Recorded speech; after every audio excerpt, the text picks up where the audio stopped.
Make that big boss less special. It ain't no game, but they saying welcome to the second level. Second level. Second level gaming. Second level. What's up, guys? Welcome back to our coverage of Indy PopCon 2017, and I'm hanging out with Craig from AbleGamers. How you doing today, Craig? Good. How are you? I'm good. So you got in late last night. Have you done anything this morning? Anything fun? I've walked around, seen some of the games. I got to work a booth for a minute to cover for somebody, and that's basically it. So AbleGamers not here. You're just kind of hanging out as a fan, essentially. Yep.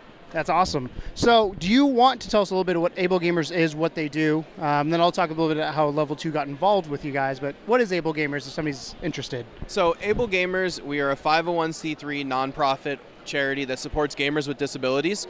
We work directly within the industry, talking to game developers, giving them feedback, like adding colorblind mode and button remapping, all sorts of things like that. A whole guide online that's free for developers to check out.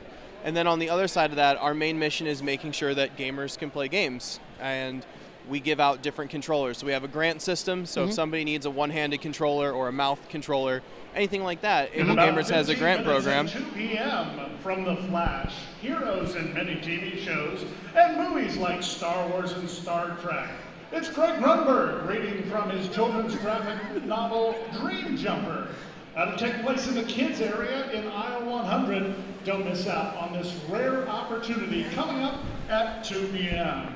Also at 2 p.m., they're the walking encyclopedias of every comic book known to man. And for those of you young folks, that means they don't have to Google it. It's Mike Zapsik and Ming Chen, the comic book men. They'll be ready to drop some knowledge and even a smile when they have their professional photo op coming up at 2 p.m. Now that the voice of God, Constantine and Assassin's Creed 4, it's Matt Ryan. I'm just not going to talk anymore. It's so big, it's been moved. So if you're planning on joining him at 3 p.m. in the Wilmington room, I can't be easy walking. Don't go there because he's been moved to the main stage at 2 p.m. So if you want to talk about everything Hellblazer, be at the main stage at 2 p.m. I think it'll be fine. Yeah, I'm going to make a joke. It'll be fine. Are we done?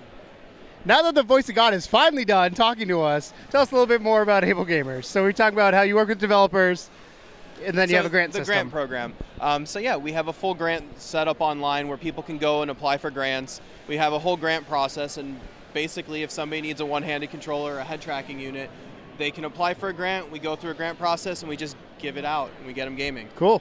Is there any, when it comes to what you guys use to make the controllers, is it just you don't manufacture anything custom, you just kind of make the system for it? How does that work? So a lot of it depends. A lot of times we work directly with companies who are making controllers, and they'll give us a unit and we give a lot of feedback. There's also a lot of things we can do with 3D printing. So we don't make all of the controllers that we give out, but a lot of times we have a hand in making it. Or we help the developers, or we help whoever's working on it create the product. Gotcha. So me personally, I got in touch with you guys because last year at Indy PopCon, I was talking to Wade, Lord Minion 777 on the internet, for those of you who know who he is, and Bob, and they both were like, woohoo, AbleGamers, like, this is really cool. And I'd heard the name before, but I never really checked it out because I just didn't think about it. I'm colorblind, and on the spectrum, in my opinion, on the spectrum of like disabilities, that's not that high, but it does prevent me from playing certain games. So a game like Battlefield 1, I can't play. A game like Hue, I couldn't play without colorblind mode. And one of the things that I find interesting is different developers do different modes differently. So like Overwatch, as an example, is really good when it comes to vision stuff. They do colorblind mode, and they do it based on what colorblindness you have, so it changes colors.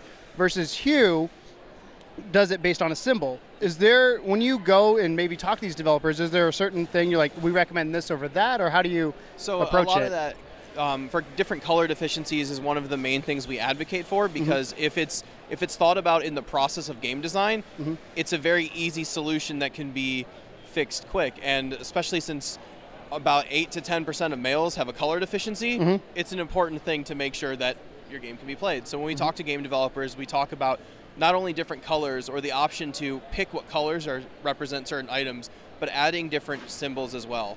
Because that way, no matter what color you can see or whatever the colors are perceived as, if there's a different symbol, you can play it. You can play it. That's what we advocate I always for. get asked every time I stream Star Wars Battlefront why things are, I think it's green and blue instead of red and, I don't know if they're normal, red and blue I think is normal colors. I don't know at this point. I don't remember. I don't remember. We also did one for Rocket League one time, and I had changed the color. I have colorblind mode on Rocket League turned on, so when I'm streaming, it's a different color. And I actually made a joke of like, oh, the cars are purple or pink and something. And everyone's like, no, they're not. They're this color. So it's kind of funny because I forget I have it turned on because it's just a default thing. What other things that maybe people don't think about? Because I've now noticed, I've become more aware of where these things are. So the PlayStation themselves, which is what our primary platform is. Yeah. And the system has a lot of things. Do you guys deal with platform specifics, or is it just developers on those platforms? So we have talked to PlayStation and Xbox a lot. They're actually, both of the companies are great at making sure that their games are inclusive, and it's really cool. And especially, both of them are adding features at the system level, as well as making sure that the studios that work directly with them are adding features. So like, we helped Gears of War add a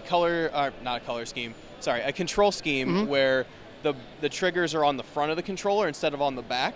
So if somebody can't lift the controller, they can still shoot and chainsaw people all they want. I didn't even think about that. Yep. So it's one of those where we talk to anyone that wants to listen, and what's awesome is the industry has evolved to a point where people want to listen. So, which is kind of awesome. So what would you say right now in the scheme of accessibility for gaming is the biggest opportunity? I feel like vision's pretty well covered for the most part, from my experience in most games, but yeah, I could be wrong. It depends. It's hard to tell because different genres have their own different game types. So for some people, controls might be difficult in some games, and adding button remapping is one thing that could be useful. But more so, just adding extra options. It's hard to pick one specific thing because for one person that could be a big deal. For another person, it doesn't matter. Right. And one thing we used to joke about with it is subtitles. Yep. That is technically an accessibility feature for some people. For us, we do it because we turn the audio down when we're doing a game.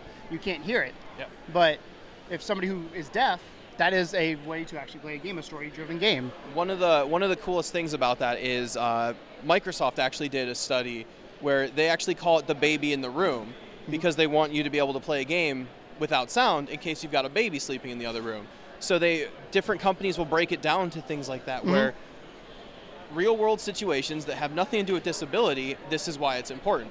So, having subtitles, having visual audio cues, things like that are super important because yes, there's a lot of people that need it because of hearing, but there's also people that need it because their baby's families asleep, or you're trying to hide from your parents that you're playing games when you're grounded. Whatever it is, we've all been there. Important. Yeah, we've all been there. One of the things that I've noticed, and I mentioned earlier, is I think Blizzard Overwatch is really good for vision. Auditory, our buddy Tegrado did a stream recently where he had no sound, and that's when it kind of, and again, it's things you don't think about unless you go to do it. When it comes to the auditory stuff, I think it was really interesting, kind of eye-opening of, I recommend people turn game sound off and just try it. Or, I mean, I'd say go blindfolded, but that might be hard. Get the game started, then go blindfolded and see how it goes. But I was kind of surprised at how tricky it was to play Overwatch without audio. Yeah, it's all sound cues. One of the things with Overwatch that's rough is they don't have, you hear it's high noon, you've got to hide, but if you don't can't hear see it, text or anything, you can't do it. So they actually, this was one of the things that we and a lot of other people have kind of nudged them a little bit about, and they added it for the Uprising event. You could actually turn on subtitles. So during the the campaign type thing, you could actually turn on subtitles, and you would see Torbjorn yelling his things, and it would say everything, and it was really cool. And I guess they're adding that. That is awesome in the future. And that's the cool thing about games nowadays. You can update in a patch. Yes. Online is always a good thing. Final question: where can we find AbleGamers? Where can we get in touch with you if people are interested? Either they need a controller or they just want to know more about the charity. So ablegamers.org is where you can find us. That's where you can apply for a grant. You can send us an email. We're on Twitter, Facebook, Discord, MySpace, Twitch. MySpace is still a thing? Mixer. We have AbleGamers has been around for 12 years. So what's the thing back then? There is a MySpace that's for us. So we have everything. If you have a platform that we're not on, we can try to sign up. Cool. And we will be there. So. All right, appreciate it, man. Absolutely. You have a good rest of your day. Thank you guys for watching. And as always, welcome to the second level. It ain't no game, but they saying welcome to the second level.